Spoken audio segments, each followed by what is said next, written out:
Overwatch 2 hasn't quite lived up to Overwatch 1 in terms of performance. A lot of people have been experiencing floaty aim, lag spikes, lag drops, and a whole sort of other things. So today I've created a video that has the best settings for Overwatch 2 to fix all of those problems and give you a competitive advantage.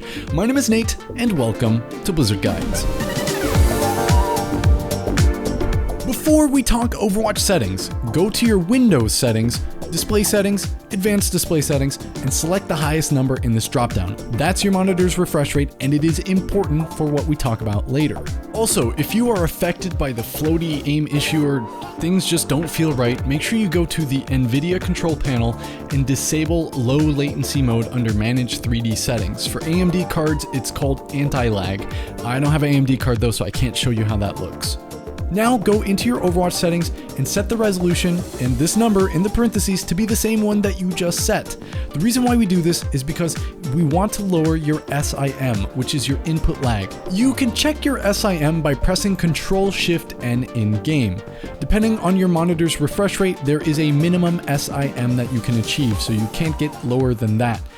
That's going to be your goal with the graphics settings we set today. And then after the graphics settings, we'll talk about other important competitive advantage settings that will make you better. But first, let's talk graphics settings. Display mode, go with full screen. Don't waste your time with borderless windowed or windowed, they're bad for input lag. Dynamic render scale, disable it. This helps the most with floaty aim and lag spikes. For render scale, automatic is fine and is what I use, but if you manually set it, the lower that you set it, the wider the outline is on enemies, but the harder it is to see them at a distance.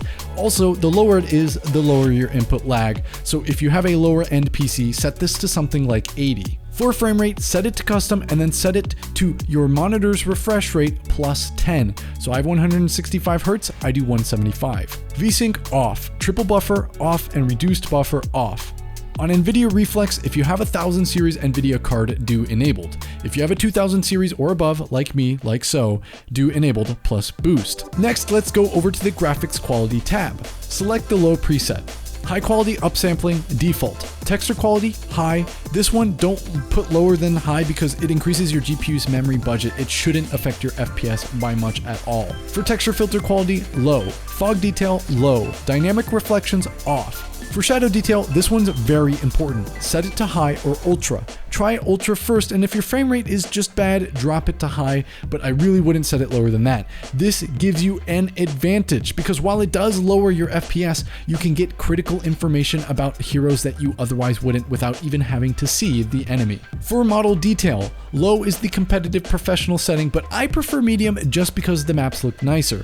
For example, the balloons on Blizzard World do not show up on low, so there is some trade-off. So if you want to be the best gamer and be competitive, go with low, but if you care about the map detail, go with medium. For effects detail, this one's actually a bit unknown, but if you have no FPS problems, you can set this to medium or high because some abilities actually give off light and you can see how far around a corner somebody may be based off of that light. It isn't a huge advantage, but I've actually noticed it helping me somewhat, but otherwise just go with low if your frame rate can't handle it.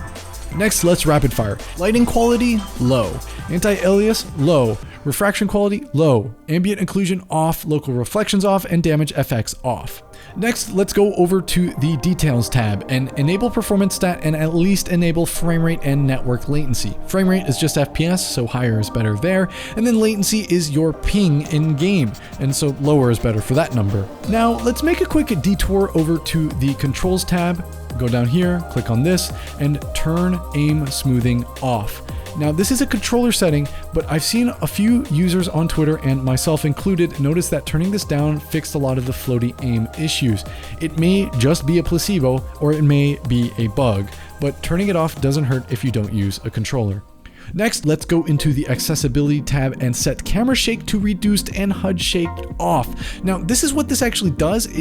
As you can see, it just makes it easier to see what's on your screen when things are moving around, and genuinely it does help in intense situations. Now, under the colorblind settings, I find that yellow enemy outlines is a huge advantage. Now granted, I am actually colorblind, but a few of my friends that aren't also said that yellow is the best one, so if you haven't messed around with this, yellow is a good go-to. Okay, so now let's go over to gameplay settings. If you don't have a lot of lag spikes when you play and have a low SIM number, you can safely enable high precision mouse input. What this does is makes Overwatch update your mouse more often, so you can aim more accurately and more specifically move your mouse in smaller increments. So this is actually a big advantage if you have a high sensitivity. Under the HUD settings, you can enable play sound when enemy or teammate eliminated. I do this because it helps me understand how the team fight is going based off of audio cues alone, but that is a preferential option. This one is not a preference. Set your waypoint and respawn icon opacity to something like 25-30%. What this does is keeps icons from blocking your view of the enemy when they're on the objective. It's a big deal. Next, if we head over to the sound settings, there really isn't a perfect sound setting for everybody. Personally, I use Atmos for headphones on and headphone sound mix. This allows me to get a sense of direction while the footsteps still be pretty loud. But I've met players that in Overwatch 1 hated Atmos and turned it off and left it off. So what I suggest for this setting is actually go through and try most of them if you can. This will actually make you a lot better of a player game sense wise, since you can rely on your hearing to know where people are. So really do suggest just spend the time with these mixes and see what you like. Now let's talk hero settings. For all of the heroes, show friendly allies should probably always be on. Now this is super valuable info despite the performance hit.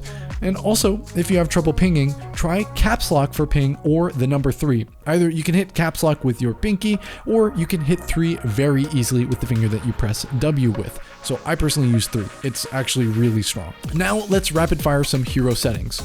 Sojourn, Kiriko, and Winston, swap your primary fire and secondary fire. This improves your aim immediately. On Lucio, enable backwards wall ride. On Winston, disable primary fire, cancels secondary fire. This will keep you from accidentally canceling your sniper. On Zarya, set ally bubble to scroll wheel. This way you can spam it if you only see your ally for a fraction of a second or your cooldown is just coming back. Similarly, on Kiriko, set your teleport to scroll wheel as well. And also on Kiriko, disable toggle healing of Ofuda. This way you can pre-fire a single heal to an ally, and if you're trying to cancel your heal, you don't have to press the button again, you just let go of it. This is actually a huge advantage. On Ashe, set your scoped sensitivity to 51.80. This is the perfect one-to-one sensitivity, which if you have trouble aiming with her, this will make it 10 times easier. Similarly, on Widowmaker and Ana, you should have a scoped sense of 37.89. On Echo, either enable hold for flight or disable it and set your flight to scroll wheel as well. Now, what this does is lets you fast fly either by pressing flight quickly for hold to flight on or spamming scroll wheel when it's off. For Baptiste, I find that I have an easier time aiming with recoil recovery aim compensation turned off. This is just preference though, so try both.